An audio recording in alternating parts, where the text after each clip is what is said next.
Commission meeting. I'm Jill Barker. I am the chair, and I'm going to turn it over to Marco for the introductory rules. Great. Thank you, Jill. Again, my name is Marco Ribeiro, and welcome everyone to the Park and Recreation Commission's May hybrid meeting. This meeting is being recorded for our public records and will be posted on the Arlington County Commission meetings YouTube page.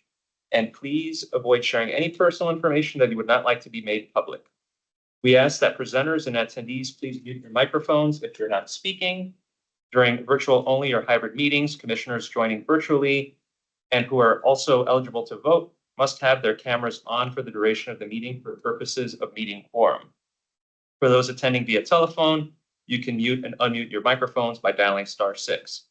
The chat box will be monitored to address any technical or procedural questions during the meeting, but should not be used for meeting discussion. Commissioners should use the raise your hand function on the top toolbar to be recognized during commission discussion. Assigned presenters may share their screens using the share content box above. As way of information, we'll be holding a public comment period. In order to be recognized, please use the raise your hand function, and each public commenter will have up to 3 minutes for public comment. Staff will signal to the speaker once time is up. During the public comment period and during agenda item discussions amongst the PRC, the chair will recognize virtual participation first, and then in-person attendees will be able to comment. Thank you very much, and I'll turn it over to our chair. Thank you, Marco. And the first item on the agenda is approval of last month's minutes. Anybody have any comments or discussion about the minutes? If not, I'd like a second. Motion. Motion. Second. Second. Right. All in favor, say aye. Aye. All opposed. Motion carries. Thank you very much for preparing the minutes, Marco. Thank you. And now I'll turn it over to you to introduce. Oh, yes, for the public comment. Are there any public commenters joining us online? Okay, hearing none, we can move forward to our agenda item. Hey, would you like to introduce? Yes, so our topic for playground safety and opportunities for development, we have Erin Wooler and Bernadette Brouillon joining us from PDD DPR, Park Development Division, and I'll turn it over to them.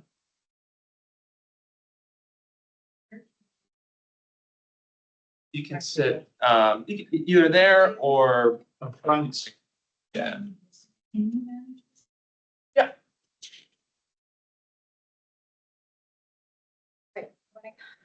Oh, well, okay. Well, great. Good evening. My name is Bernadette Brouillon. Here, I think I was here maybe last year. Anyhow, I'm happy to be here again, and this is probably one of the fun topics because it has to do with playgrounds, but which is designing playgrounds is always a fun thing to do, but it's important to talk about why and how we come about designing our playgrounds and all of the things that we think about that I think most people are not necessarily aware of. So we're going to touch on some of that and a little bit of a high level today, but hopefully we'll get through this and we won't get too technical on folks. But if you have questions, please feel free to ask in. We'll try to do our best. Next.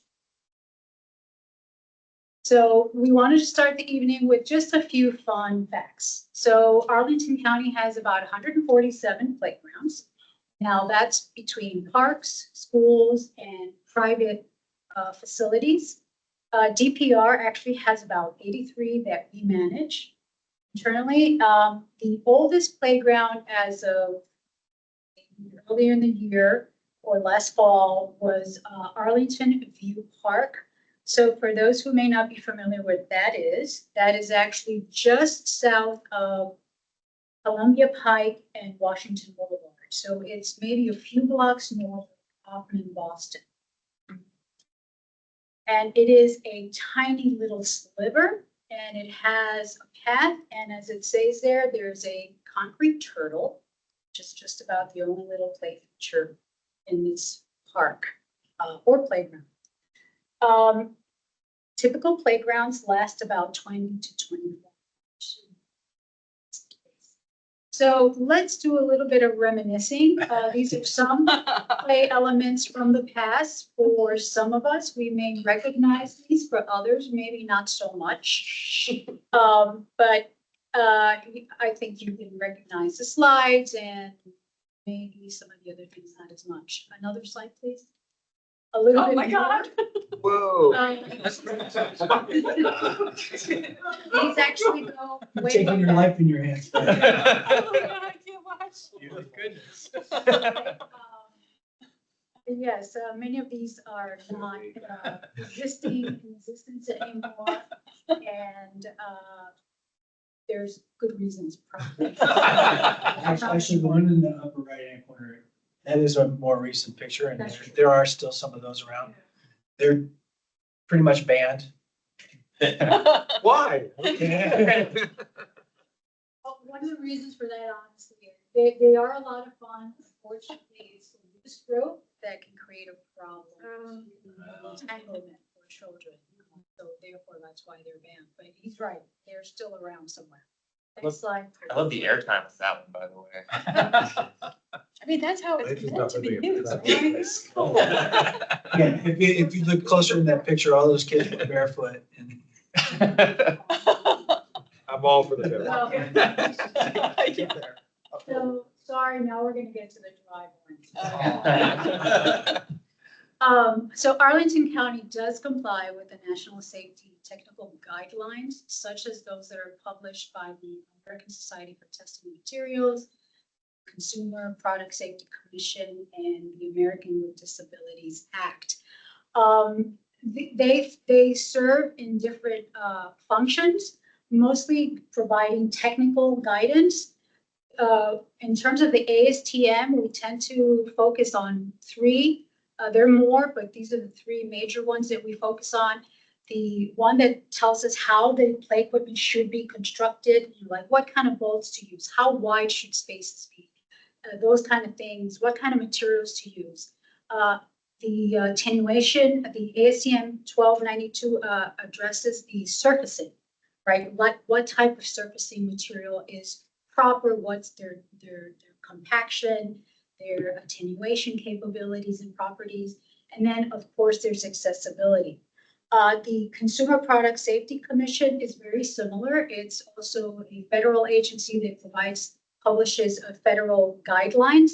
And this goes slightly beyond just the technical aspect. They also address things like design, like layout. What kind of uses and experiences should be next to each other, should be or separate, and things like that. They also touch on how to operate and maintain playgrounds. And then finally, the American with Disabilities Act kind of touches on, there's a whole chapter that touches on how play equipment is accessible, not only at ground level, but once you get up to the play equipment, how do you get up to the play equipment? And what kind of, or how many of the play experience should be accessible to children with limited abilities. Next. Oh, that's it? Oh, sorry. It looks so much like the previous one. So why do we follow safety guidelines? Well, kids from, when they're either born to teen, to toddlers to teen, they all develop at very different ages, and it's pretty dramatically different how they develop. So we want to ensure that our playground structures and areas are designed appropriately to fit the proper age and development of the children. So here's a few other tidbits. We design playgrounds for two age groups, 2 to 5 and 5 to 12. Something else, the majority of playground injuries are a result of falls. There are other injuries that are the result of impacts like swings, hitting children, the movement of certain equipment as they turn or spin, protrusions or entanglement hazards that can be found on equipment, as well as head entrapment. So when we design these playgrounds, we want to make sure that we are addressing any potential hazards, and we are making sure they're not there. We can avoid them as much as possible. so that kids can go ahead and enjoy, have all the fun that they can. Now, the standards and guidelines are kind of based on a variety of information. The injury data is collected by the National Electronic Injury Surveillance System, otherwise NICE. So all ERs have to report injuries to children, and that data is collected by this organization, and the standards kind of use this data to help develop these standards or modify them. Also, just the experience that we have in the industry, we understand things that have happened, what works well, what doesn't work well. There is, of course, risk management and litigation does play a role in the development of the standards. And then there's anthropometrics, which really addresses the shape and size of kids. So 2 to 5 and 5 to 12 have been identified because the kids at 2 to 5 tend to have their center of gravity is higher up on their bodies. That's why kids kind of tend to be, the little kids tend to be top heavy, kind of tend to go forward with their heads. As the kids get older and they develop, that center of gravity tends to move down. So play equipment and experiences are designed keeping those things in mind. So here are just a few examples. We don't think about them, but they are out there. Protrusions would be things that kind of just stick out of the sides of a play equipment. Things that, and the other sides, things where kids' hoodies or, the strings on their hoodies can get caught. They can cause a child to get strangled. Head entrapment. In this picture, the child is on the ground, but if that were higher up, the child would choke because they have nothing to support their feet. There's other things where kids' fingers can get crushed by moving pieces of equipment. So we try to avoid children losing fingers or eyes and other things like that. I know it sounds kind of dramatic, but these things do happen. So our goal is to ensure that we can avoid those things from happening. Okay. Okay. I'm Aaron Waller, landscape architect, work with Bernadette. So Bernadette touched briefly on playground safety surfacing earlier. It is pretty much the most important aspect of safety in a playground because it is the surface from which the kids are going to be landing on. And I don't know about you, but when I was younger, I went to a playground that was where the play equipment was on asphalt. I don't know how many of you played on playground equipment where it was installed over a hard surface like asphalt or even grass. Grass is considered a hard surface. Yeah, I mean, we did have some sand play areas, but even sand isn't a very good head attenuating substance. It can attenuate falls from, I think, up to 3 feet. So we typically don't use it here in Arlington County for that purpose. We use it as a play element, but not as a safety surface. The appropriate safety surfacing is any material that has been tested by ASTM, such as pour-in-place rubber, rubber tiles, synthetic turf. And those are actually the 3 that we use the most. Pea gravel to a certain extent, and sand, as I mentioned earlier. Shredded rubber mulch, engineered wood fiber, we use that as well. We don't use regular wood mulch or wood chips. The engineered wood fiber is just that it's engineered to interlock and stay in place better than regular wood chips. It's resistant to mold and fungus more than regular wood chips would be. And so basically, these are the appropriate safety surfacings and concrete things, asphalt, dirt, grass, any wood that's treated with chemicals such as copper, chrome, arsenate would not be appropriate for in a playground for obvious reasons. Next slide, please. I'm sorry, on the synthetic turf there, Mhm. can you describe that? Is that the same stuff that you're using on the field? Okay, so it can be. Typically for a playground equipment area, so you have to have, typically you'll have a pad. You don't always have to have a pad for playing sports. It just depends on the sport and how much attenuation you need. For a playground, it depends on how high the playground equipment goes to, Okay. which will dictate what kind of Subsurface. turf you're going to use, the pile height of the turf, whether or not you need to use a pad underneath that. Typically, we would use a pad and the turf together. Also, the infill that goes inside the fibers of the turf, that's also important in attenuating a head injury. One of the things so I installed one of the first synthetic turf playground installations, and one of the things we found out, it was doubling as a best management practice for stormwater management. So we were capturing all the stormwater underneath the playground. And so in that instance, I had to spec a synthetic turf that had a very high perk rate. In other words, the water would go through it rather easily. And then we would store all the water underneath. One of the things we found out after the fact, not during the permitting process, we got through the permitting process and we specified an infill. Our typical EPDM infill was replaced. We didn't want to use that. I went with a different infill material that was more like sand granules, and it stayed in place better and went deeper into the fibers better. And you don't see it. It's green. I picked a color that would blend in with the turf. We later found out that DES, the people who were managing it, because it's a best management practice, it's part of the stormwater management protocol, is that they typically vacuum synthetic turf. And so they didn't want us putting any infill.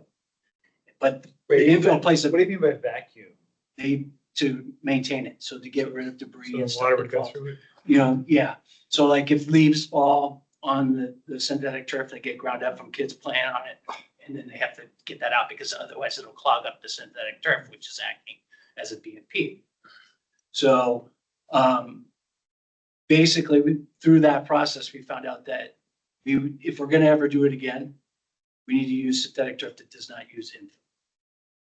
So that typically would mean that it's a shorter pile height and it's denser. There are products out there that are made specifically for that purpose. We haven't used one yet. I don't know when the next, opportunity will come, but most people, one of the first places we did it was Arlington Park. I have some pictures that I'll show you of that later. And we've got very positive feedback from the people who are using it. They love it. They say that they love it because they can let their kids roam free with their shoes off. We don't recommend that, but it's one of the few parks where the kids actually will be running around without any shoes. But to answer your question, yes, it is different. It can be It's different. just, though, You can that use includes- this- yeah. Depends, and I like your answer particularly, but it depends on what you are putting it around, right? Depending on what the fall risk is. Exactly. And you can say the same for many of these. So like the poured in place rubber, which we use a lot, that thickness of that will be dictated by the fall height. Yeah. And same with the tiles, the engineered tiles. And I believe right now that most of the same materials can only attenuate the equipment. Can be higher than that, but what determines that 12-foot height is where the playing surface. So there are equipment that could be taller, but the playing surface cannot be taller than the 12 foot. In other Well, words, there's- like the roof on the castle. The roof could be taller, Could be right? taller, but the floor, The bit- designated playing surface. but the ground Should level not of be the, over 12. yeah. But we'll show you a couple of pictures about how we kind of. Okay. Next slide. Okay, so here's some examples. On the left, in the foreground, you can see the engineered wood fiber. It's also on the right. The one on the left has our typical port in place. You can see it's smooth texture. And on the right, you can see the rubberized tiles. And you can see the pattern of the tiles. And to the bottom, that's the synthetic turf. That is Arlington Park right there. So spacing and layout is very important with regards to the safety of the playground and accessibility. Children need to be able to get to and from the playground amenities safely. The selection of the playground equipment and placement is key to ensure that they have safe access. As Bernadette mentioned before, we are designing to the 2 to 5 and 5 to 12 age groups. They have different needs. They develop at different rates. So 2 to 5 play equipment is different than the 5 to 12 play equipment in terms of abilities. And so that how that translates is the height. Let's say if you're looking at a monkey bar per se, the height of the monkey bars for a 2 to 5 year old, it's going to be much lower than the height for playground activities and use zones. We want to place the playground equipment so that there aren't conflicts. So if you have a large composite structure, let's say, and there's a lot of activities going on in that, and kids are running around from one part of it to the next, and you have a swing set in the playground, you want to place the swing set away from the other activities because the swing set has a to and fro motion, right? And kids will inadvertently get in front of the swings. And we also want to make sure that they're age appropriate. So the swings for the 5 to 12-year-olds, they go further, right? They swing back and forth at a greater distance. And so that's why one of the reasons why we want to separate the age groups, because we don't want the 2 to 5-year-olds being able to run in front of the larger kids while they're swinging on the swing set. That could be very dangerous. Visibility, you want to have a clear line of sight for the caretakers so they can keep watch of the children from any angle within the playground. And then signage, we place age appropriate signage so that the caregivers know where the appropriate playground equipment is for their children. So it's really apparent, this is the 2 to 5-year-old area, this is the 5 to 12. Playground safety zones. So these diagrams are showing you typically what kind of spacing you need in terms of safety zones. On the left, you have a composite structure that is very typical. You have a 6-foot spacing around it. Slides are a little different. The minimum is 6 feet, but if the slide goes higher, you can go up to 8 feet. There is a limit. Let's say the slide's 12 feet tall. You only have to go 8 feet out. They maximize it. In terms of the swing sets, you can see how the to and fro motion increases your safety zone. And on the right, on the tire swing, basically where you have your pivot point at the top down to where your seating access is, will determine the radius as to where that seat can swing around. And then you have to add 6 feet on top of that. If you look at the swing set on the sides where you have your 6 feet, those can overlap. If you have another swing set, it can be right next to it, and the two safety zones on the sides can overlap each other, but they can't overlap on the long distance. Yeah, no, they can't. No, it wouldn't be safe. So basically, what we're trying to show here is play equipment have use zones. Right? Use zones are the areas beyond the edges of equipment. Traditionally, there are, I don't want to say traditionally, standards have them at 6 feet minimum. If they're stationary, if the equipment has motion to it, they tend to increase that use zone. And sometimes you can overlap use zones and sometimes you can't. So when you look at play areas and sometimes you think that there's a lot of wasted space, it's not wasted space, it's basically being compliant with the use zones. And then what is the purpose of the use zones? The use zones are meant to be areas where there's no There's no obstacles in the way. So kids, when they're running and they're playing, you're not paying attention to what's around them. So the last thing you want is a kid to run into a bench, to run into a trash can, because it's so close to the equipment, or any other kind of obstacle. We want them to be able to have the freedom to just run around and not be concerned about bumping into something and getting hurt. And so here's some examples of what Bernadette was just talking about. So in the foreground on the left, you have a piece of equipment that is kind of like a hangout. It's less active. Kids can just sit in there and talk to each other, climb through it. And then in the background, you have a much more challenging active space. And you have it's hard to see, but on the far left, there's a track. And so the kids get up on that, they hold on to the handholds and they slide across the track. And then there's also a bridge and there's some spinners. They're kind of hard to see. They're red. And so kids can get up on that and they can spin around freely. And then you have the very large, and then you have the very large structure in the background, the very big climbing apparatus. And this is at Arlington Park. And this was a fun community exercise in that, with regards to challenge, making it as challenging as possible, which I like to do. When I first proposed this to the community, the room was split. So the moms were like, "That looks too dangerous," and the dads were, Yeah. you know, Wait, but and- can you explain, I mean, do they go through that tube, that yellow part? Yes. yes. Do they So crawl that so. through there? Slide, right? They crawl or walk? Yeah, so you can walk, so it's kind of like a bridge, so you have like a narrow passageway that they're walking on, and it's a net. It's a net, okay. And they can hold on to the nets on the sides as they walk through. And Can adults use it? yes, so well, sometimes they have to, because the very first day when this opened, I was at the park and I was watching how people were using it. And some of the smaller kids, they were watching the bigger kids, and this is all part of, the challenge. It's not just a physical challenge, it's also a mental challenge.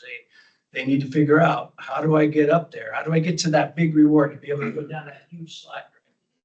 And so the little kids would watch the big kids and see what they would do.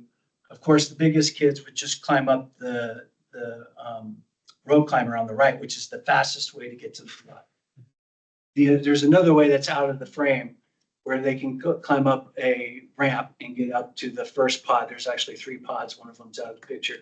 And then they can traverse across. Well, the smaller kids would typically take that route, but then they'd get scared as soon as they got up to the top. And guess who has to go get them?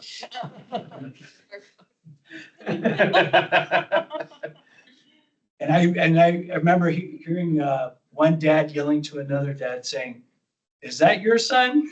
And because there was a line of kids. This was like the very first day of it opening, and there was like a huge line of kids who wanted to get across that to get to the slide. And so he had to run up there and grab them and walked them through, and then actually some other parents were actually clapping.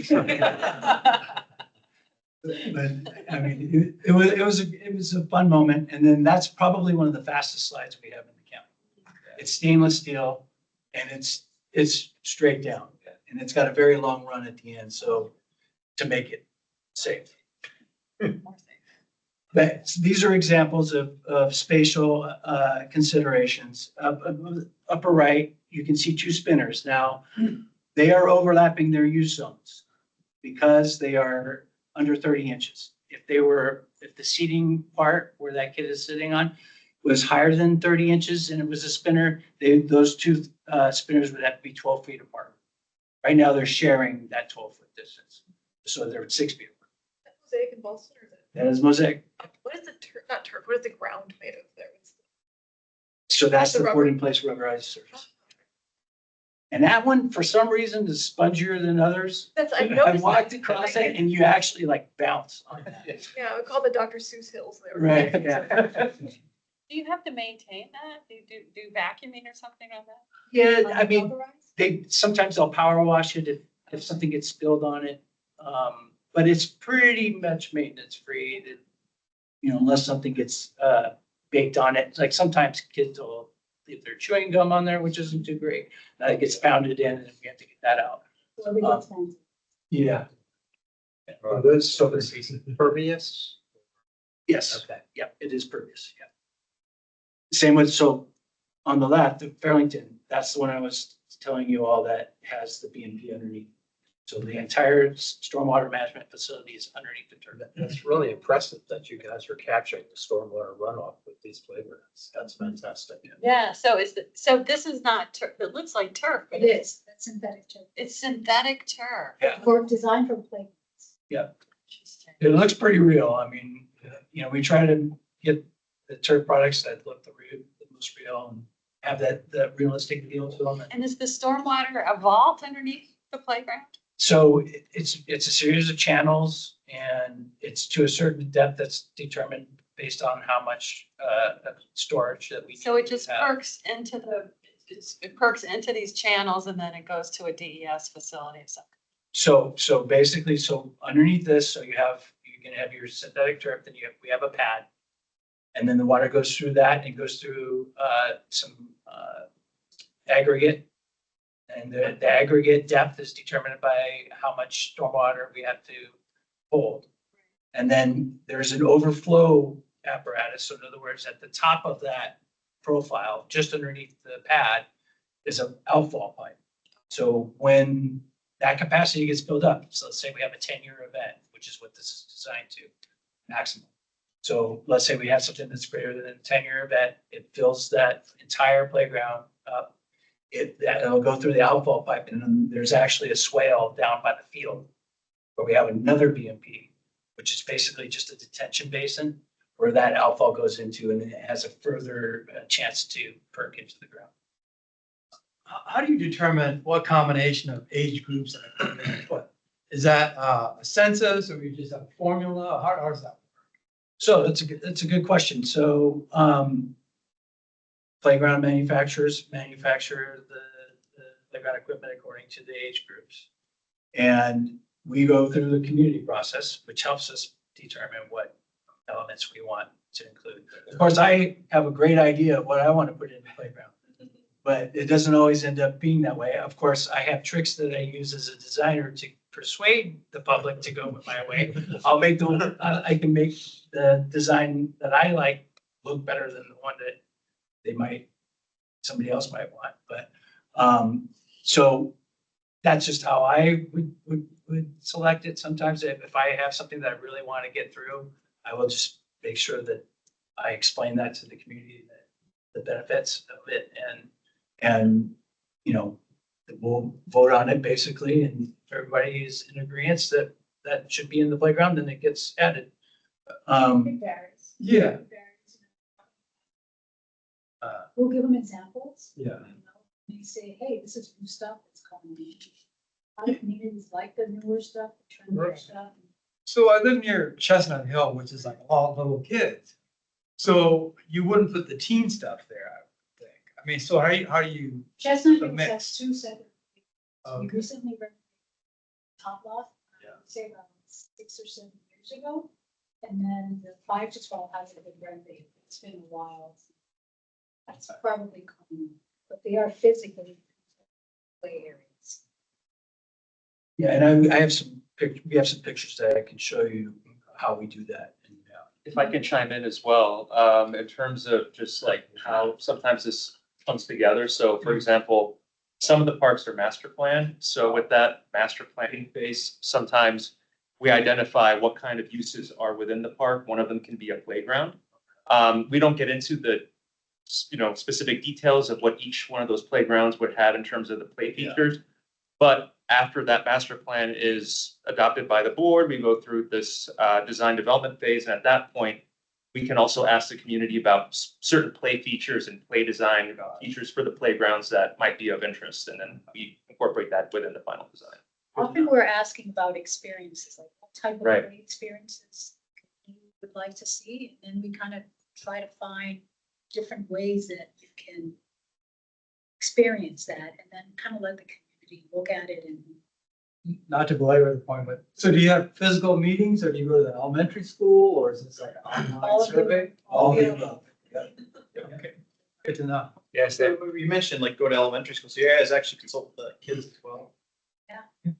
We've had a couple of meetings, we've done pop-ups, like Bailey's Branch recently, where we actually were at the park, we had boards, and we had the kids, and the kids were actually very engaged and put dots on all the stuff that they wanted to see, that they, and I was very impressed on how articulate some of the kids were and very engaged, and they were very insightful about why they like certain things. You know, they could identify that they like the swinging, or they like the height, or they like, you know, just the thrill of something. So it's very impressive, you know, if you go out to them and you ask them, they will get involved. So that was one of the deciding factors as to how I was able to get that large equipment and the climbers into Fairlington Park was our last community meeting. I decided to have it out in the park. And there were tons of kids around, and when they saw the drawings, they're like, oh, we want it.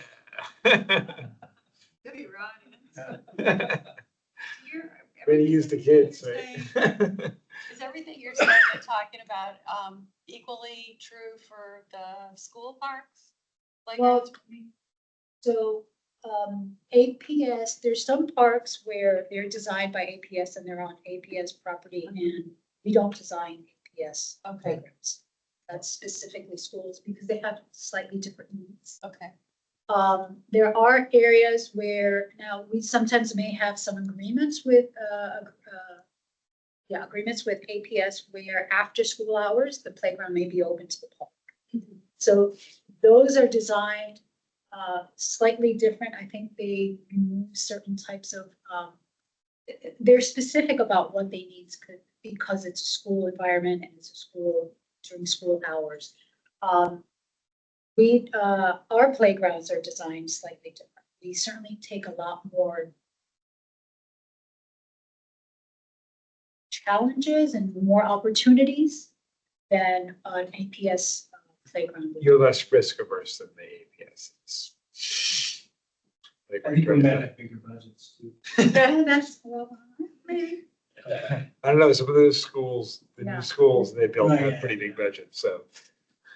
Okay, more spacing layout.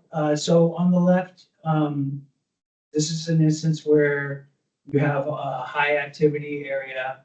And what we, because it's in the middle of the park, we want to be able to provide access to those who may not be inclined to use the playground area. We don't want them to have to walk through the playground area. So we have a pathway that goes around it. Up on the upper right, the swing set is away from the other play elements, and it's even separated by a walkway and some benches. Same with the lower right. You have the 2 to 5 area over to the right, and then you have the 5 to 12 area over on the left, and it's separated by a walkway. So that is your physical separation between the two age groups. It can be any number of things. That the picture earlier that was pointed out from Mosaic Park, one of the elements we used for age separation was mounding. So we have a mound or berm in between the two age groups. And actually, I witnessed a little girl trying to make it over to the 5 to 12 area at Mosaic Park. That when it first opened, and she was having a hard time climbing up the mound. Her mom saw her and was able to get her before she got up to the top and over into the 5 to 12. So it worked. It did. Good job. It did its job. Yeah. This is the Colorado Park. So we're going to start showing you some before and after pictures. So on the left is what the playground used to look like. As you can see, it's not very accessible. It's sand. They're using sand as the safety surfacing. And there's a wood border that is not exactly flush with the surrounding topography or the playground. So it's a tripping hazard. There's a number of things wrong with that playground. On the right is what we ended up with, and as you can see, it's definitely more challenging. You have not only the height, but there's a lot of more climbing opportunities. You have a huge slide. And on the bottom right is the 2 to 5 area, and you have rope connections in between the little pods, and those are pretty dynamic, and they sway and they move, so they really challenge the toddlers' ability to balance and try to navigate from one end to the other. A lot more so than the one on the left before, where it's just like a rung climber. They easily get up that, and then they just slide down the side, and then they keep doing that over and over again. There's not much play value on some of the older play equipment. So as you can see, there's a lot more things going on in the newer play equipment. Next one, this is Arlington, the one we were talking about before. And as you can see on the upper right, there's the exit of the slide. So kids come shooting out of that. Out of curiosity, how, you said 20-25 years for the length of those playgrounds. That specific tall walkway and chute you've been mentioning, does it have the same 20-25 year lifespan? Because Yeah. Okay. Yeah, the rope material is very, very strong. It's steel reinforced, so there's a steel cord in the middle of it, and it's wrapped in nylon. So, yeah, I mean, it would be really hard to even cut that with some. Can we do our field trip to? And then there's that sliding, there's the track ride that I was talking about before, and the kids get up on that platform. They grab onto the handlebars on that slider, and they slide across. Yeah. And so, as you can see, you need to have a lot of space for that, because the kid's going to be on that, and they can be swaying back and forth, and they're sliding, and it goes pretty fast. So, there's other kids that are going to be running around, and you need to make sure there's plenty of room. And of course, we always would like the caregivers to, be present and monitor it, because sometimes you'll have, even though we have physical separation between the 2 to 5 age group and the 5 to 12, sometimes the little kids will try to make it over there because their bigger brother or sister is playing there and they want to go over there. And it's just a challenge. And so, but at any rate, you can see how challenging some of this play equipment can be, and especially from the old equipment that was there. The old platform equipment is pretty much the same as the one we saw before at Sakala Shah. You get on, you climb up a ladder, and then you go down a slide. Getting rid of the sand is also a favorite if people do laundry. So, yeah. Yes. Yeah, we are trying to get away from sand play in Arlington County. So a lot of times it'll be requested. And so at the previous park, it's a Sakala Shah. That's basically when we started trying to get away from sand play. And there is a drinking fountain at this park. And wherever we have drinking fountains near the playgrounds or within the playgrounds, sand play poses a threat, because the sand migrates into the plumbing and clogs it up, and it's just a constant battle for our maintenance crew. So, Question on that. So I'm back Quincy Park, and they have the stand in the volleyball area and the drinking fountain like 5 feet away. Is the volleyball court have any other chance of not sand, or is it always sand? No, we have other services. Okay, volleyball. yeah, Okay. we're actually looking into some right now. What other servicing do you do for volleyball? Well, we have one at Rocky Run. Oh, That's much better. Well, that's because we're doubling a basketball court. Right. We striped it for volleyball, the community wants to sport. We're also looking at, we're gonna be doing doctor's run now, and the community, I think there's like a stone dust there now, and the community, from what we've been told from the park area manager, the community really likes that kind of surfacing. So we're gonna explore that type of material or something similar and see if that works well. They actually prefer a harder surface. Sand I is. guess they're not diving. Sand is, it's more forgiving on the sport, but it's also more challenging to play Yeah. volleyball. Sure. It's its own sport. So let's move down to the next slide. So we have Madison Manor. Here we have an opportunity where we were able to kind of take a fairly flat space with a number of trees spread out through the area, and we were able to preserve the trees, bring in something that was a little bit more naturalized. And, you know, we kind of just used some wood from the trees that were there, and you can see the pile on the top. We just dumped a bunch of wood and stumps, and kids love it. They just play with it. They kind of just mess with it. And when they disappear, because, you know, kids have trekked, you know, they've gone all over the place, we just tell our maintenance folks who all, you know, whenever you cut down any wood, just dump them over here, because we'll find a way to play with them. So that's worked out really well. Next. At Rocky Run, this is another park where we were able to really take advantage of two levels pretty well, and previously they were not connected internally. So what we did was brought in kind of like a grand staircase that you can see there, and we took advantage of that grade change to create a hill, and the community wanted a sledding hill. We don't really get that much snow, but for that one time every 5, 6, 7 years that we do, the community wanted that opportunity. And, you know, when it's not there, people can perch on it if they want to. I've seen a lot of kids just roll themselves all the way down to the bottom. So, you know, yeah.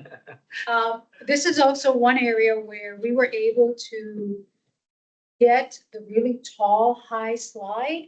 And the way we were able to make it even more challenging is that we put it on a mound. So we were able to increase the height, and the slide was able to come down pretty long chute, so that there's a pretty significant drop. But because we were able to put it on a mound, we were able to increase the height, the length of the slide. So it gave it a little bit more excitement or thrill, if you want that way. And yeah, next. Quincy Playground, I think this is what we were just talking about. This is another great example of where we had various levels. It was relatively flat, but we were able to bring in and create mounds and have the kids be able to wheelchair we actually provided ADA accessibility to the top of that mound. And then we have the slides that come down the mounds, and you can see the upper right picture where we have a child figuring out how to work her way down, but she can also work their way up. And we have spinning elements. This particular playground, we made an extra effort to really pay attention to children of different abilities. So we wanted to incorporate universal principles. So we actually spoke with a number of community members and talked about more than just the physical limitations. We talked about like perception and sound, or just children who may be like on the spectrum. So we wanted to make sure we had contrast in terms of colors. We also wanted to make sure we had a quiet space, because there's some kids that just get too agitated if there's just too much noise. So we created a little like garden quiet area for those kids. So we try to incorporate all of these needs, because there are many kids with varying needs. So we want to make sure that they have an opportunity to play. This is our most inclusive playground. Next. Oak Grove, here we were able to incorporate a variety of things. We have wood elements. I know most of what we've been showing you is metal. Wood went away for a while because, one, they were treated with creosote back in the day. So that's not good. Also, wood tends to have a lot of cracks. Kids get splinters. It was just really kind of there. So the industry slowly started moving away from that. We recognize that there is something charming about the wood elements. It's warmer. So what most manufacturers are trying to do is to bring it back, but in a safe way, and we're slowly testing it out. This playground the equipment is relatively new, but it, the wood has the cracks and the checks in it, stuff like that, but it's treated differently, so we're keeping our fingers crossed that it will be successful. We can incorporate more of it into the play elements. We have a very tall climbing feature, which looks pretty strange and odd, but kids can figure out how to get in and out and around it.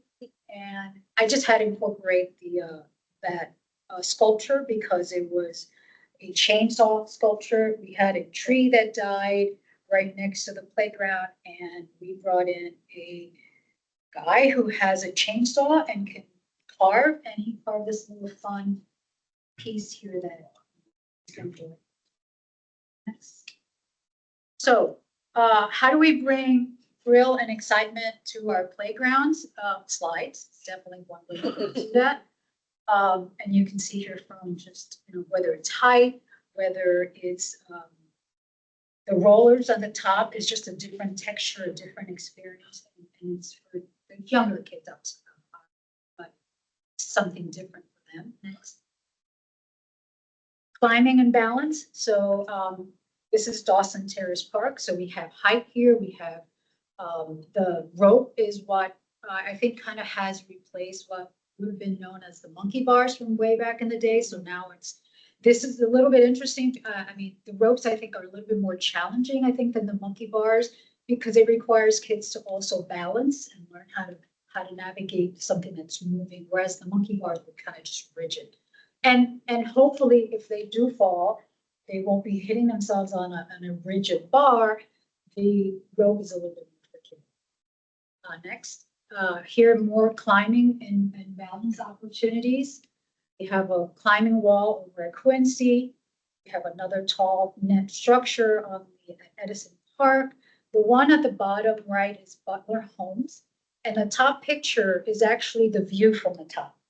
So you can see the guy, the little person at the very top of the picture. So it's a fairly high space. So for kids who want to climb all the way to the top, that's the view.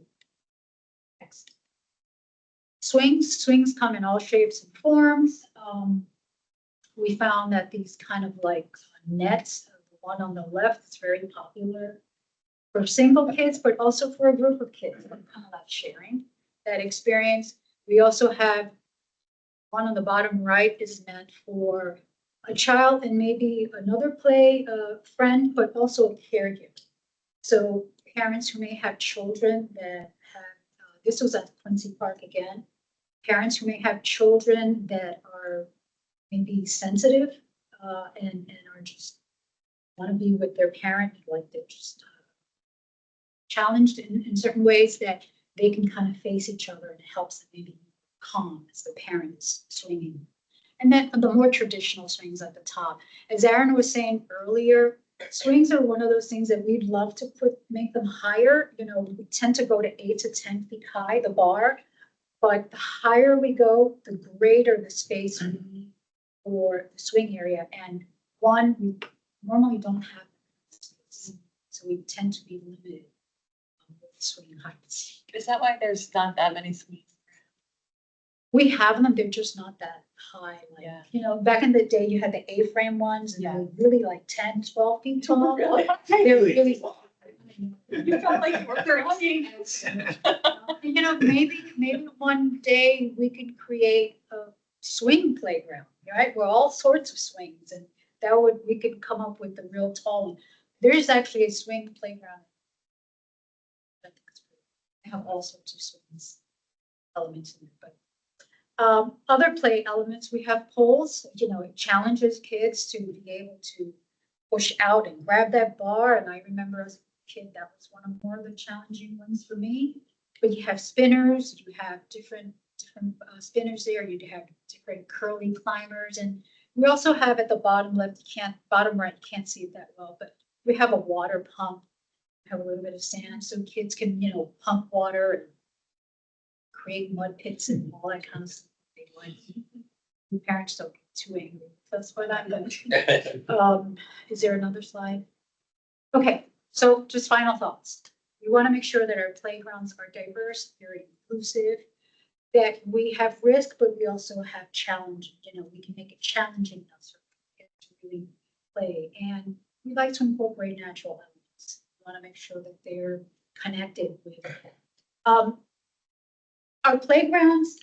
One of the things that we try to do when we do playgrounds is one of the things that we are doing when we do our playgrounds is that we have to remember that we're designing for a broad range of children. So it's really difficult to make them, we kind of try to balance what we offer, and often we're kind of somewhere in the middle of what, the children can handle.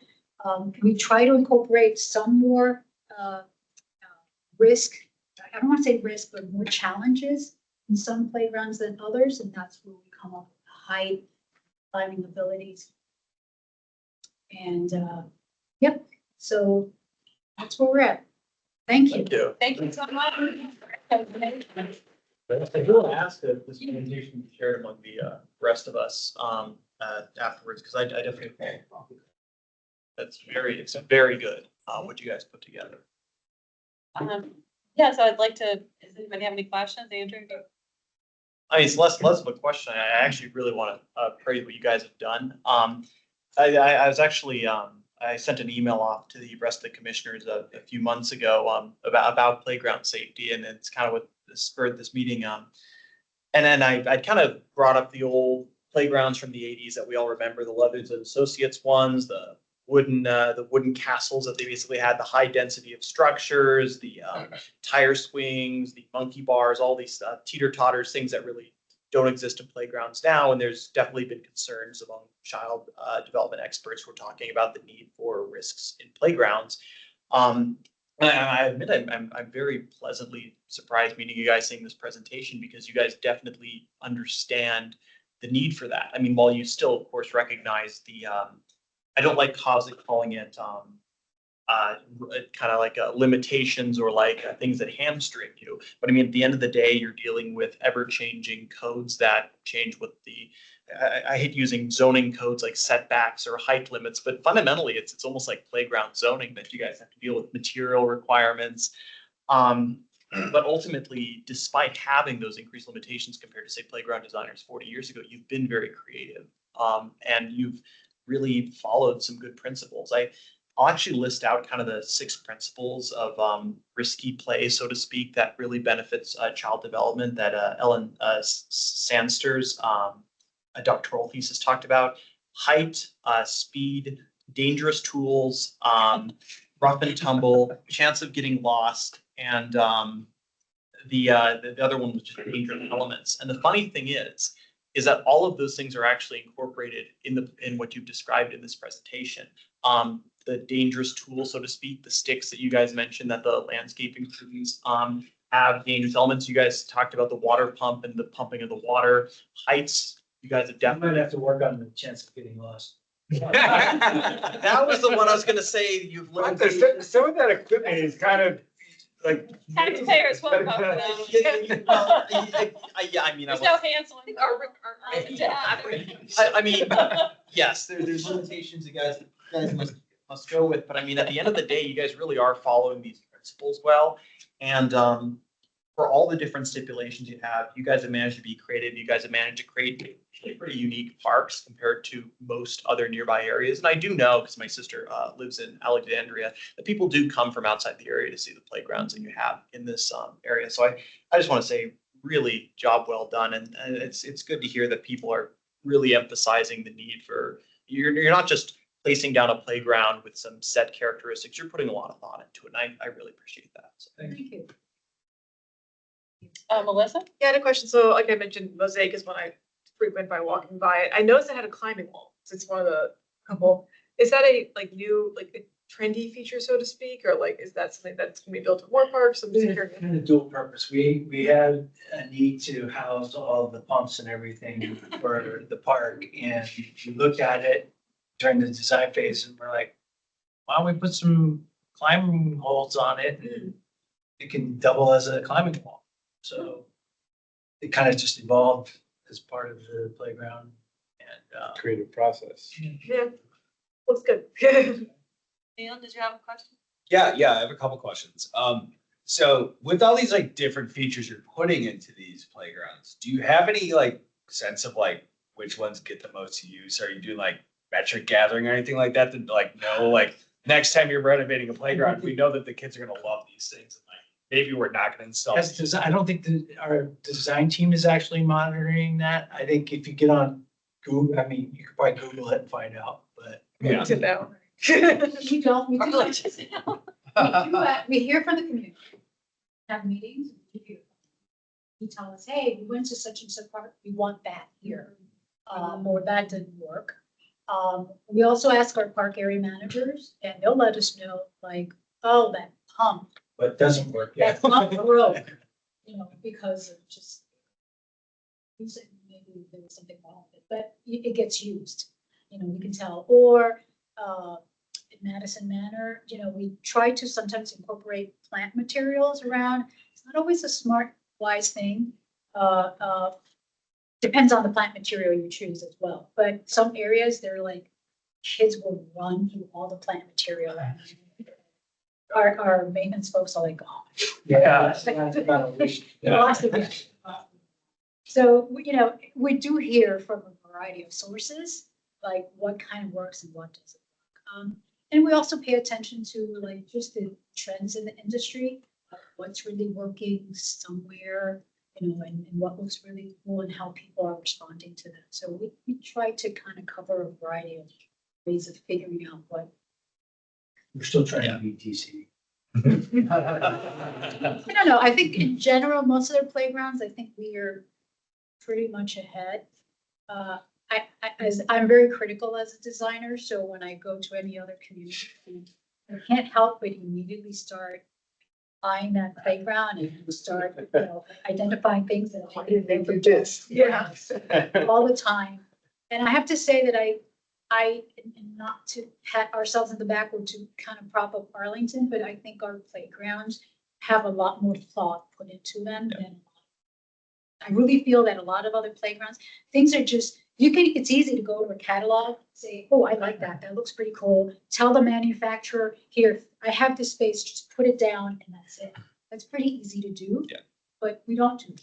We really sit down and listen to what people like, think about how people move around the space, how kids tend to use the space and what works and what, just from our own experience, because there are things that have gone wrong. You know, so we look at that as well and then just forward it and try to do that next time.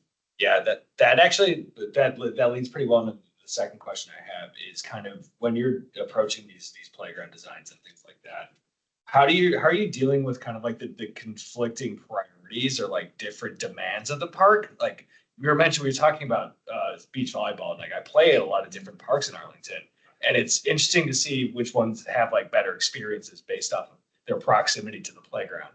So like there's a park like Towers Park where a lot of sand is like gone, whereas like Westover Park, it's separated from the playground by a fence. So when you're looking at these playgrounds, you know, if there's like a field next to it that's being played with like soccer a lot, how are you kind of like approaching the design for that? And what do you do to kind of like mitigate any problems associated with those things? I can think of a few right now, but what we look at, like what is, if there's a soccer field, one, we look at our available space. What kind of space constraints we may or may not have. We look at a field, you know, I'm thinking of Stewart Park that we're actually considering right now. There's a big field next to it and there's a really, really old, tiny little playground. Well, we look at the end zone of those fields and what kind of space we need. And then we try to figure out what would be the proper safe way of creating separation between the two so that it's safe. At Madison Manor, we had a little bit of a challenge because we had a diamond field that we needed to kind of incorporate, and there was an existing shelter restroom that we were going to renovate.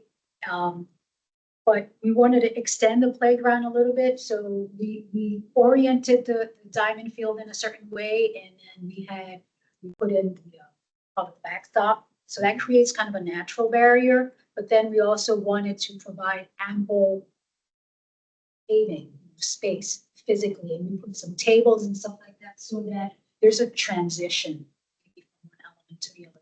But that's when we have the spaces. Sometimes we're not as fortunate. We're gonna have to be very creative. At Dawson Terrace, we had a field and we just literally had to put a chain link fence up, right, to separate it from the basketball court. But then it doesn't have to be boring. It could be an interesting chain link fence with vines that grows, and it's covered in vines and it looks really pretty cool. It did serve dual purpose. It kind of screened the playground a little bit from a more historic structure that was up front. But we try to find different ways to achieve. Any other questions? I have a question. Looks like a lot of your playgrounds are new. Have they all been refreshed? And if they have all been refreshed, is there a cycle? How do you, are they all refreshed? And if so, is there a cycle? That's 2 parts. So no, they have not all been refreshed. Okay.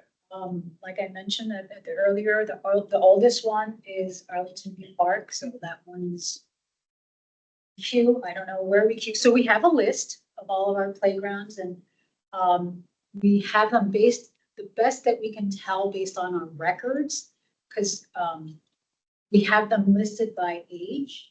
And there are, like, Maywood, I think, is a very old one. Stewart Park is an old one. The Arlington View is another old one. So we do have a list of, the top 10 or 15 that are still fairly old. What we're doing is that there's a variety of ways how we move up. There's demand, like if there's a community push to update that. The Arlington View, I honestly can say, I don't think we've been hearing a lot of folks that one needs to be upgraded. The challenge with that one is that it is a very narrow site, so it's probably not going to get a whole lot in terms of play equipment because it's just the space isn't available. But we hear from the community. We also look at if things are starting to wear and tear. So some play equipment can go past the 20-25 years. Others are maybe a little bit less because they've just gotten a lot of use.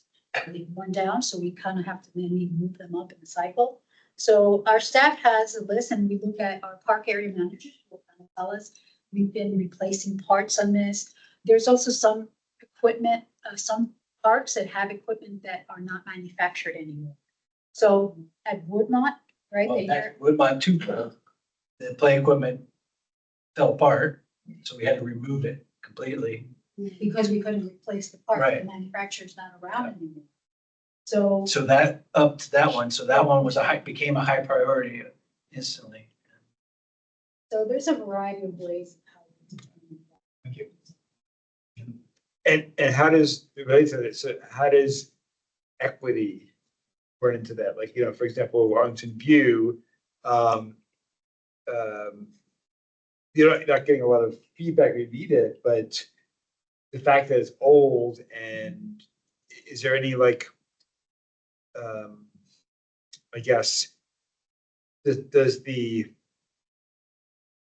fact of making sure that parks are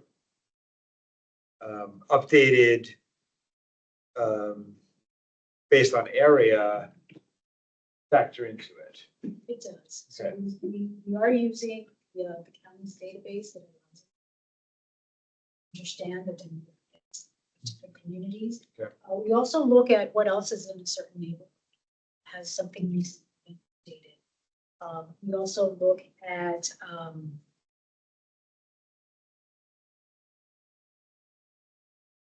when we hear from community members who will speak up. Some communities are definitely much more vocal than others, so that we do pay attention to the ones that are being vocal, but we also want to be cognizant of the communities that may be a little bit quiet.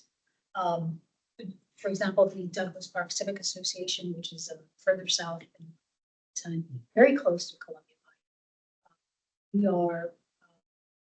Douglas Park is getting renovated there, Monroe Park is getting renovated there, and that kind of larger community. So Doctor's Run is coming up soon. So we do pay attention. Honestly, if you look at where the most playgrounds have been renovated, they tend to be I want to call it South and North Arlington, but you'll understand what I'm trying Yeah, to say. yeah. They tend to be more in the southern parts of the county. And we're trying to, Bailey's Branch is one that's very close to Arlington Mill, just south of Columbia Pike. And that's a great place because there's a lot of apartment buildings where we can reach out to the community and get their feedback. So we use a variety of tools to try to figure out where we should be focusing. And what other types of improvements have happened in those communities. You're right, but it's new. It's a newer thing that we're doing. Of course, a lot of people are very sensitive about that, so we're trying to be very responsive to it. Right. I also mentioned that demographics around where the kids are would also impact that as well.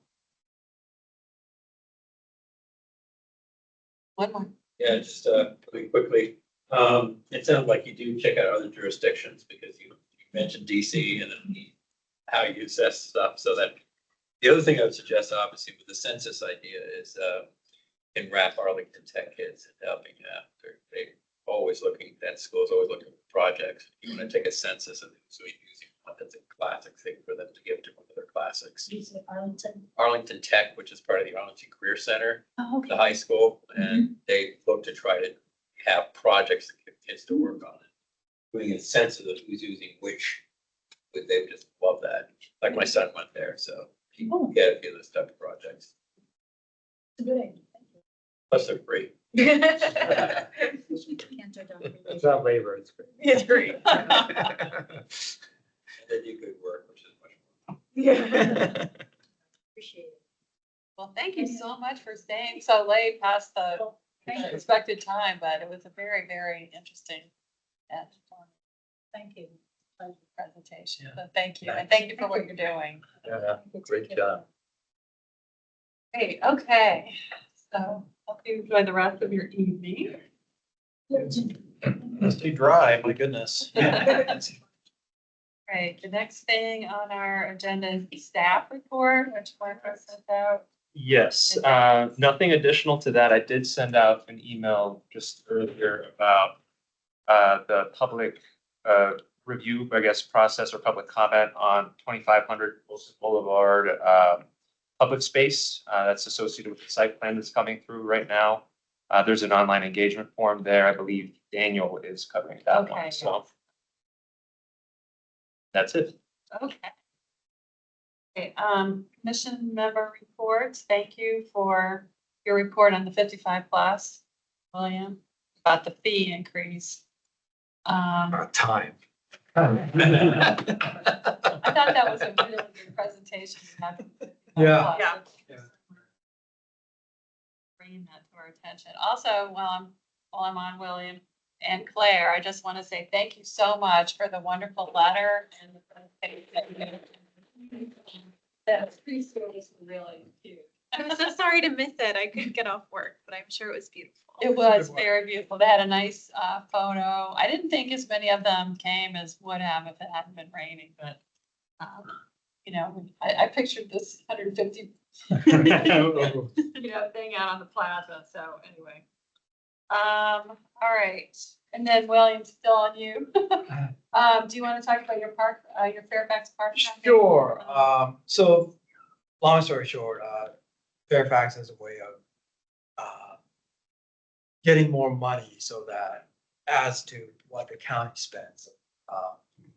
I remember we had a presentation here and I volunteered to Jill to say, hey, I'll go reach out to Fairfax and talk to their Fairfax Park Foundation director. She was very helpful. Anyway, so since I thought about it today, I'm just gonna summarize the email that I sent to Jill a couple of months ago. So let's see. A park foundation would help raise funds, but we'll need initial funding from the county for foundation staff salary and benefits. The foundation serves as the primary fundraising entity for the Fairfax Park Authority. Park Authority pays the salary and benefits of the executive director and 2 other staff members in order that 100% of the fundraising goes toward projects. So, let's say you guys give $100,000, that'll all go to building these parks. So there's not like, oh, we have to have a cocktail party, so that's 50,000, so only 50,000 goes. So somehow the county seeds it so that 100% of the fundraising goes to park activities. Let's see, the funds that the foundation raise are in addition to the government funding for parks and not in lieu of supplanting government funds. So the county's not saying, hey, bring in 100 so that we can cut 100 and use your money. So it's In all, other words, you mean there's different planning, there's different planning so that the county plans what it's gonna do and it budgets for that. yeah, And then whatever money is raised, right. that's kind of a supplement. And the donors can know that we're giving something new. We're not like, hey, we're giving 100 so that the county can take 100 from you. Take taxes. Now, have they like objectively looked at the see if the county has changed any of their funding or budget? Wouldn't think so. Based but on- let's I didn't scroll down that far, Okay. but yeah, I wouldn't think so. this is Keep going. just a representation of Yeah. it. Let's see.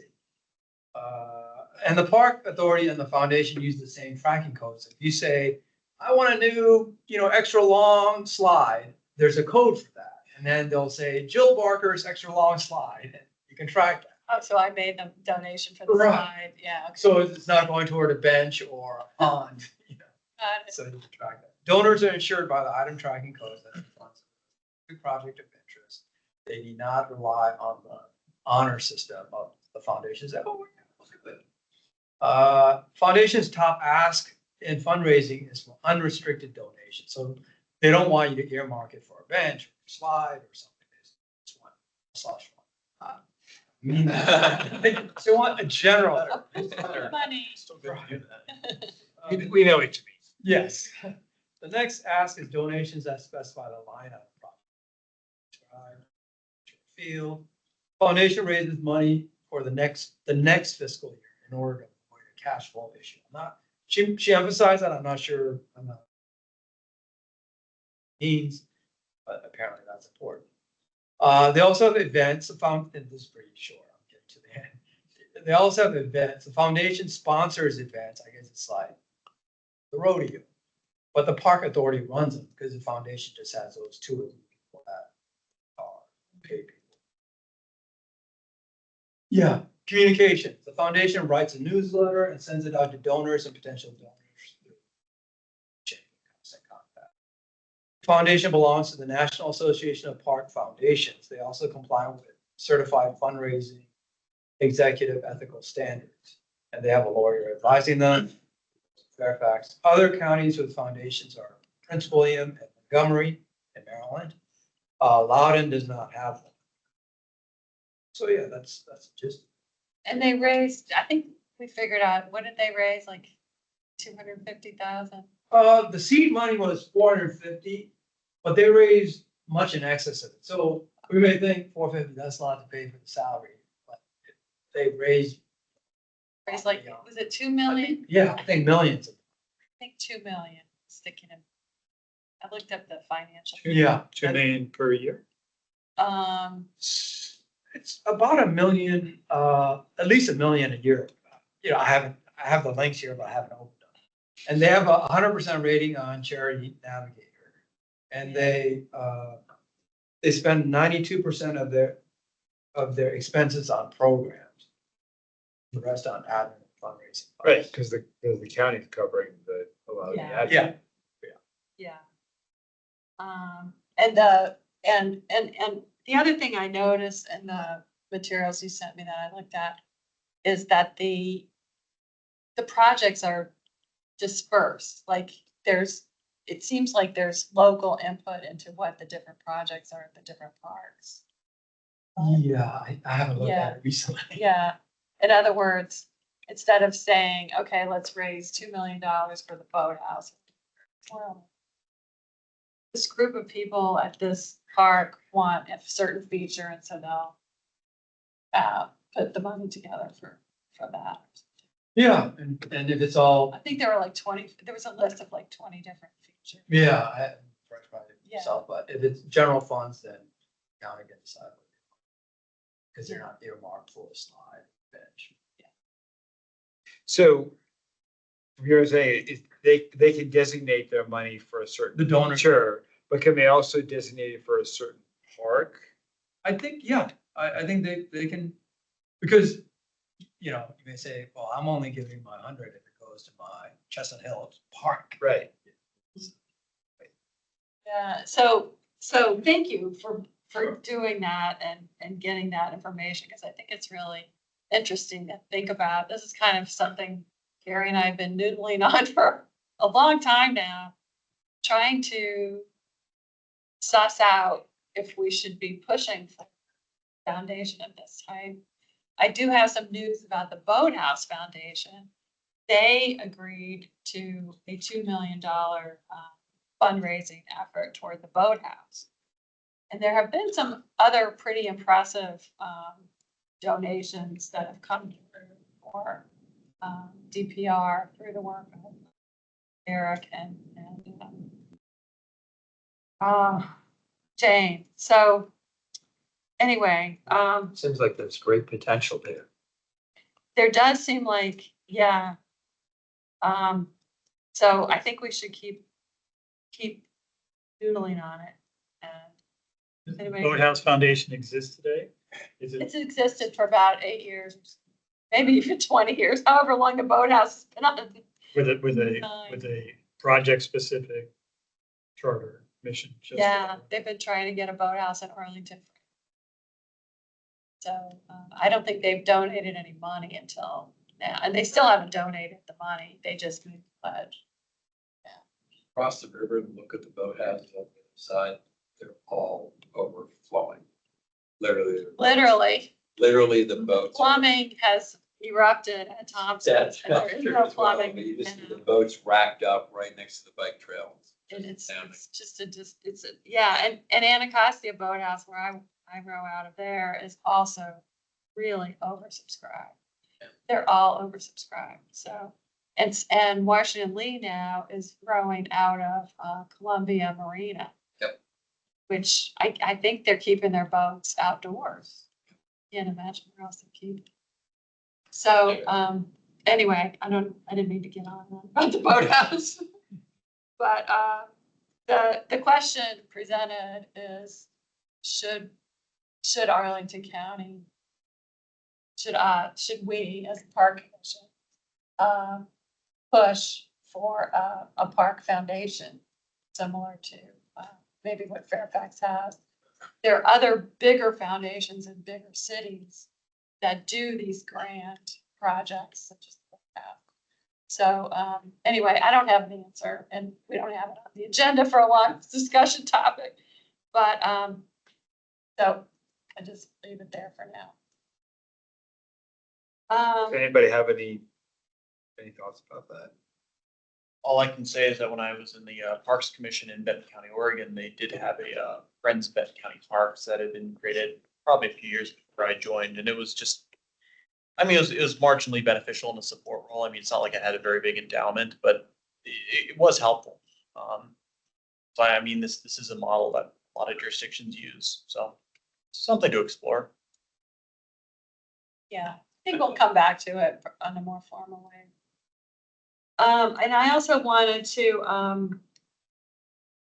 just give a little update on a presentation that we had at the Natural Resources Joint Advisory Group on Monday this week. We had a presentation on green stormwater infrastructure, called GSI for short. And the upshot is that the City Park Alliance is a nonprofit that Arlington County belongs to. Jane saw this presentation. But the upshot of what they're trying to do, or at least what the city of Raleigh did, who was the example, is they screened every single county project for whether GSI could be installed there.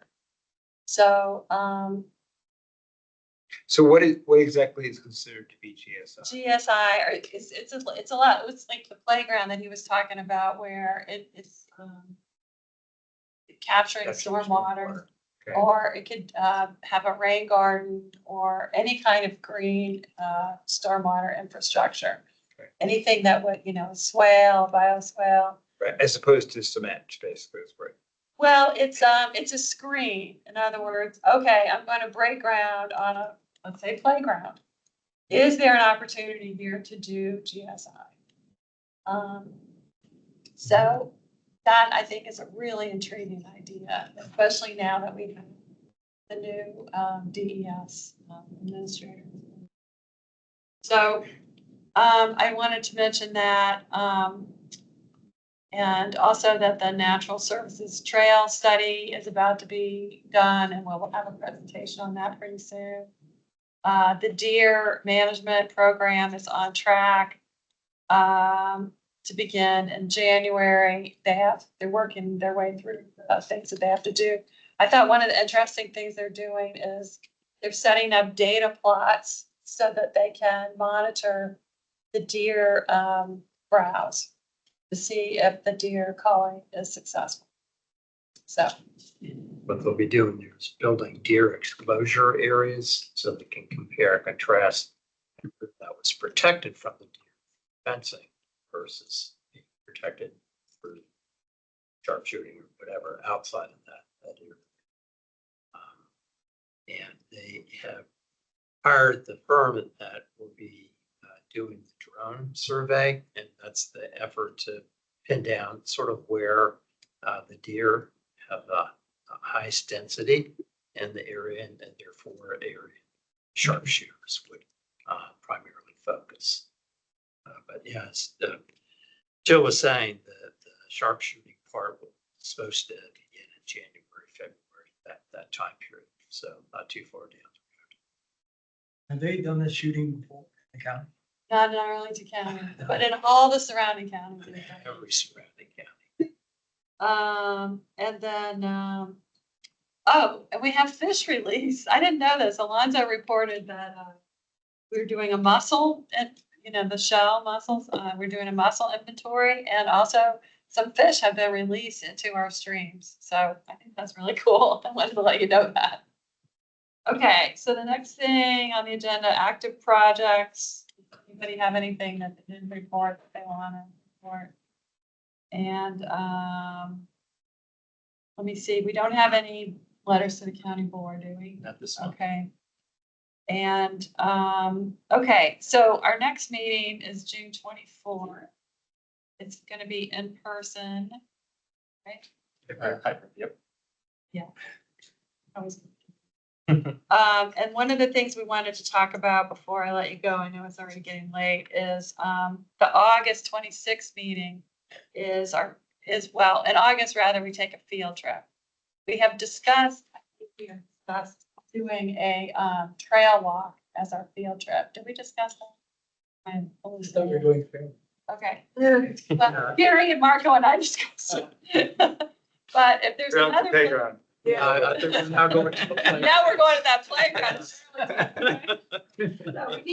we need to nail down what we're doing for our field trip. Last year, we went to a nature center. The year before that, we went to a renovated park. But it seems like since the Natural Services Trail Study is about to come to fruition, it would be a good thing to do a trail walk under their guidance. And they can show us things like the types of erosion that they'll be addressing, the types of bridges that need to be built, types of other things that they have to look at.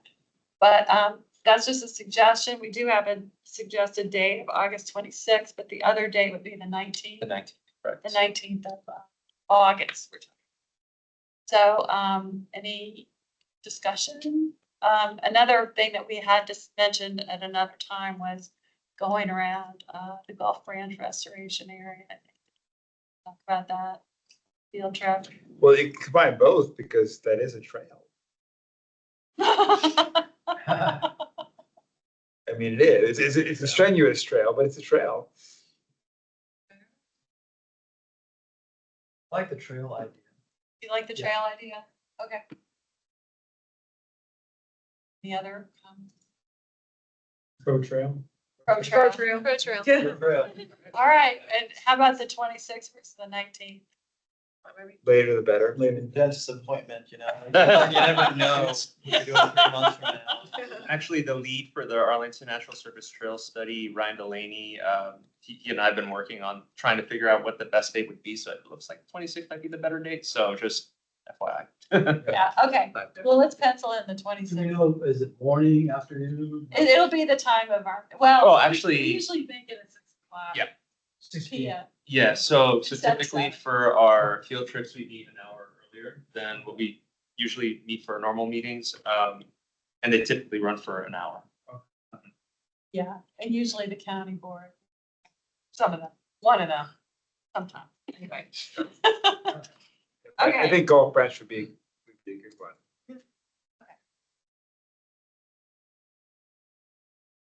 Not sure I agree, but.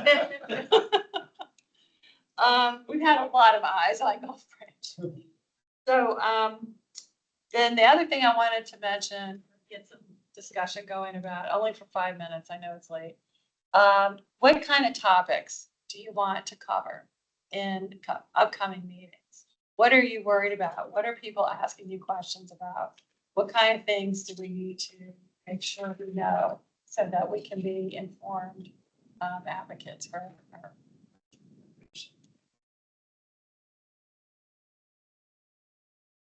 One of the things on the agenda probably coming up will be a meeting with Susan Cunningham. She's our liaison, so it'd be nice to talk to her and, get her ideas.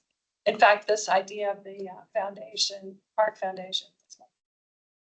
Other things we've talked about are this collaboration between DES and Department of Parks and Recreation, so we can do more stormwater cooperation.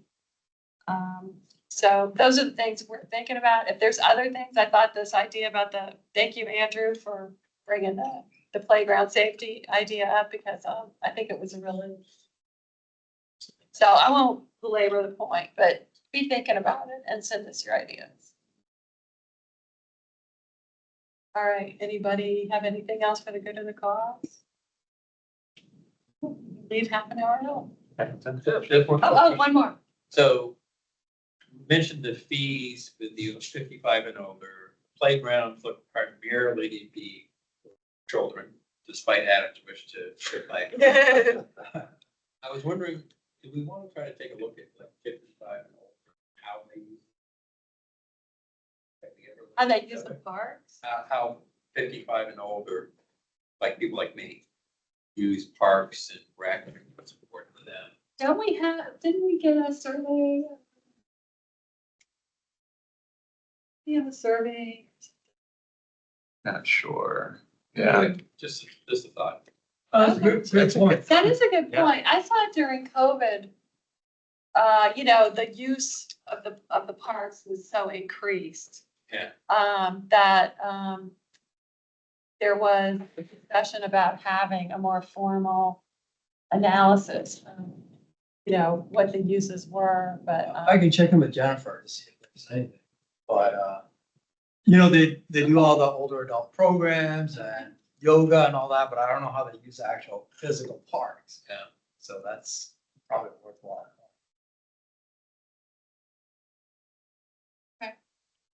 Okay, that's good. Yeah. Any new site plans that are coming up? Well, we just had 3033, I want to say, Wilson Boulevard adopted by the county board this past Saturday. There's a few already on the docket that are already within SPRC. See here. One Roslyn is one of them, 1901 Fort Mile Drive, Meyer Drive. There have been some discussions on that lately. The Walgreens side, I'm not sure if there's been any movement on that. And then there's these other ones that are ongoing right now, but it's really, a lot of these are already either within the SPRC process or are in this in between period between the end of that process and when they're going to be scheduled for a commission review. I think, did the board approve the hotel Pentagon site? Yes. Yes, so Oh, that will yeah. have to be removed as well. Thank you. Yeah. You know, in terms, Gary, I see you've got the comprehensive plan update. It might be worth just discussing before we're too far into that, you know, what the issues are at parks for the lawn. This is the 2050, right? This is the, Right. Yeah, that, the first meeting is on May the 27th, I believe it. And that's just to figure out what the focus of this whole thing should be. But that comprehensive plan will touch upon so many of our other plans, the Chesapeake Bay Preservation Plan, the Forestry and Natural Resources Plan, General Land Use Plan, Public Spaces Master Plan, Stormwater Master Plan, all of those. so are you saying really the hard work from our perspective, from input, happens in those other plans and not necessarily at the comprehensive plan level? Or is there additional vision work or something that we could be doing or should be doing from a park perspective at the comprehensive? I think we should be doing additional. But I don't know if you guys have been around long enough to know how they did it 5 years ago in terms of, you know, because we have groups already put together to handle the updating of these other various plans. Yeah, so we're doing the, like, for example, the public spaces master plan implementation advisory group, the co-chair of that is meeting on Thursday of this week. And that's just getting kicked off, you know, but that's something that happens every 5 years with that. So Right. the plan has already been adopted and now it's like the details of how we're going to implement it. But that is what gets shoved up into the comprehensive plan discussion along with the master transportation plan, the master stormwater plan, and on and on. There's like 12 or 13 different plans. So, And then for the PSMP, the Public Spaces Master Plan, there's usually a larger comprehensive review or update of that plan, typically every 10 years. yeah, So, most of these are updated. Yeah. You know, revamped entirely sometimes every 10 years. So, does that answer your question, Dave? Yeah, I think so. I mean, clearly there's a lot of work on each of these plans going on and there's lots of opportunities for us to input. And then the comprehensive plan, I don't think that gets done very often. I think this is You're right. a Yeah, 20-year type of, like, they don't do I that. think it's like a 20 or 30 year. Horizon for sure, but, so, I mean, like when we had our check-in with Susan Cunningham, I said, well, how is this new climate resolution affected? And then, you know, she got back to me, but basically said, it's gonna be in everything. right. So that's kind of like how it is. It's just, and then, you know what I'll do? I'll share the link to the Arlington 2050 Guiding on Plan website, which has a lot of that information already in there. I'll do that within the chat. So the questions are, you know, for these long-term plans, what are the 3 or 4 questions that we should be thinking? What we've been going over here for the budget for the 55+ program for the playground design are nearer term, much nearer term type Much. projects. And the site plan type work we're doing is much more near term. But the long-term plan is what we're, you know, the opportunity to provide input on or embodied in these plans. So, you know, I'm a new guy. I don't know what the 3 or 4 questions are. we discussed that. That's a Yeah, good one. I mean, it's just a Put that down as a little- topic. maybe it's stick buttons on a board ourselves and figure out what we envision 2050 to look like from a plan perspective. Yeah, For and the that's parks. looking 25 years down the road. So it's going to be a bit of a challenge, but it's a great opportunity and we should try to take advantage of it as best we can. We know a lot of older people will be here in 25 years because that age, you know, piling on. Good. Thank you, Dave. Nice fan of the park equipment. There you go. Right. He'll Those just let us slides. all post. Okay, all right, good. So, yes, we can adjourn. Do I have a motion? Motion to adjourn. Second, all in favor? Aye. We're adjourned. Thank you. Thank you, everyone. Everybody so much. Thank you, Jill. Thanks, Neil. Thanks, Bethany. Go.